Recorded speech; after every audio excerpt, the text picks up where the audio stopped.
مس زلف دکھاتی ہے کہ اس لام کو دیکھو۔ لازمی بات ہے، جس معاشرے میں اس قسم کے شعری مقابلے ہوں وہاں مولوی کی جیت کے امکانات کچھ کم ہی ہوں گے۔ ہمارے ایک عزیز ارحم صاحب نے مولویوں کے اشعار سے تنگ آ کر ایک دن ہمیں یہ شعر سنایا: ڈر تھا کہ فرشتے کہیں سمجھ نہ لیں مولوی، ڈر تھا کہ فرشتے کہیں سمجھ نہ لیں مولوی، ہم قبر میں بھی شیو کا سامان لے چلے۔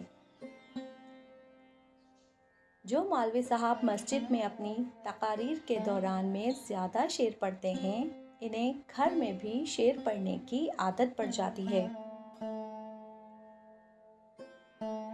اپنی زوجہ سے کہا ایک مولوی نے نیک بخت، اپنی زوجہ سے کہا ایک مولوی نے نیک بخت، تیری تربت پہ لکھیں تحریر کس مفہوم کی۔ اہلیہ بولی عبارت سب سے موزوں ہے یہی، دفن ہے بیوہ یہاں پر مولوی مرحوم کی۔ پتہ نہیں کیا بات ہے کہ جو لڑکا کالج میں داخل ہوتا ہے وہ اپنے آپ کو شاعر سمجھنے لگتا ہے۔ دوسروں کی مثال کیا دیں، ہم خود کافی عرصے تک اس خوش فہمی میں مبتلا رہے کہ نہ صرف شاعر ہیں بلکہ بہت بڑے شاعر ہیں۔ یہ ان دنوں کی بات ہے جب ہم کالج اسٹوڈنٹ ہوا کرتے تھے، شاعری کا بڑا شوق رکھتے تھے اور اپنے شعروں کے بارے میں ہماری نقادانہ رائے یہ تھی کہ غالب کے چند شعر ہی ترکیب، الفاظ اور تخیل کے اعتبار سے ہمارے شعروں کا مقابلہ کر سکتے ہیں، ورنہ ہمارے اکثر شعر تو غالب سے بھی بہتر ہوتے ہیں، اور شاعری میں کسی سے اصلاح لینا تو ہم اپنی توہین سمجھتے تھے۔ ان دنوں ہم نے چند دوستوں کے ساتھ مل کر ایک مشاعرے کا اہتمام کیا۔ ہم لوگوں نے چندہ جمع کر کے ایک ٹرافی بھی خرید لی کہ جس کی غزل سب سے بہتر ہوگی اسے انعام میں ٹرافی دی جائے گی۔ اس طرح شاعری کی بھی کچھ خدمت ہو جائے گی۔ شاید ہمارے اس کارنامے پر ہمیں ادب کا نوبل انعام ہی مل جائے۔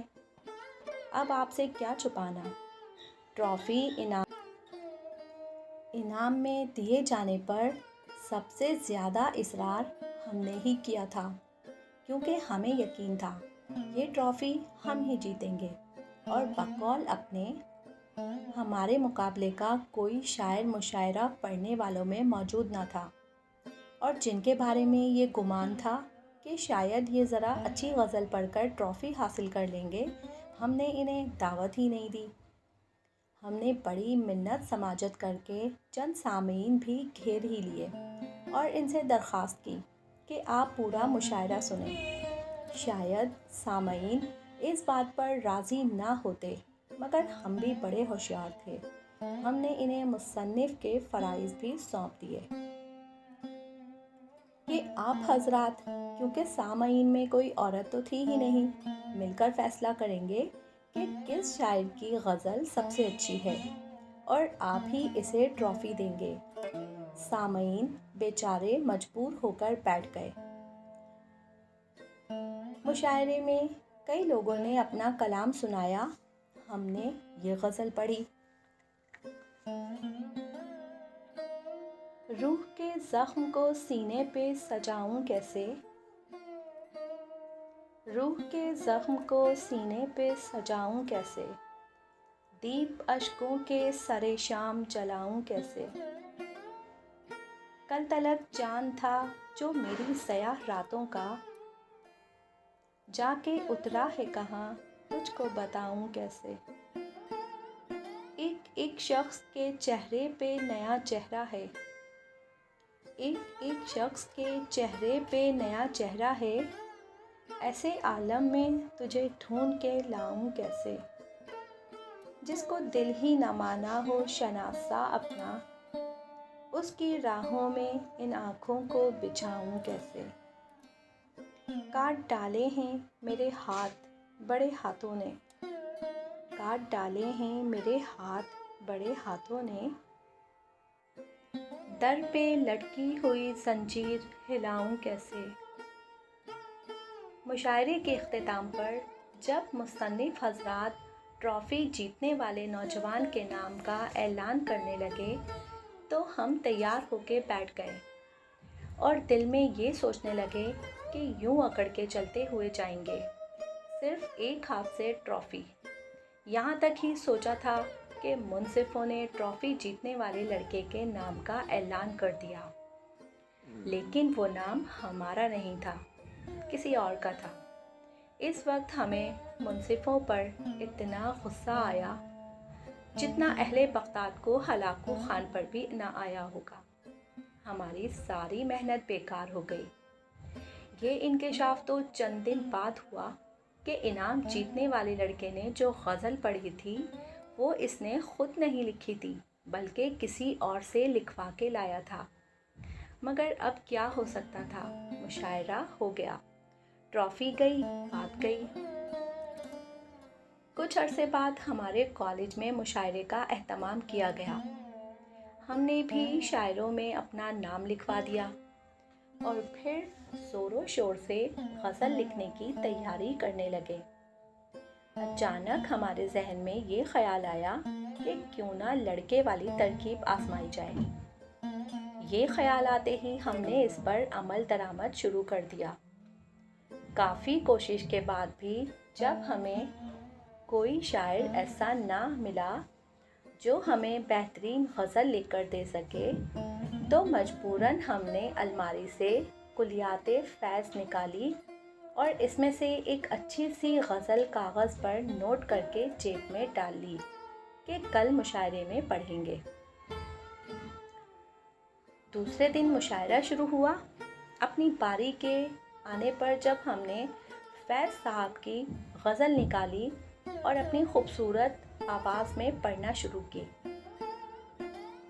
دونوں جہاں تیری محبت میں ہار کر، دونوں جہاں تیری محبت میں ہار کے، وہ جا رہا ہے کوئی شب غم گزار کے۔ ہم نے ابھی مطلع ہی پڑھا تھا کہ کالج کے پورے حال میں سناٹا چھا گیا۔ ہم نے دل میں سوچا کہ سامعین پر ہماری شاعری کا رعب طاری ہو گیا۔ پھر جوں ہی ہم نے دوسرا شعر پڑھا، ایک فرصت گناہ ملی وہ بھی 4 دن، ایک فرصت گناہ ملی وہ بھی 4 دن، دیکھے ہیں ہم نے حوصلے پروردگار کے۔ پورے ہال میں شور مچ گیا، یہ غزل فیض صاحب کی ہے، یہ غزل فیض صاحب کی ہے۔ پھر جو کچھ ہوا وہ بتانے کے قابل نہیں ہے۔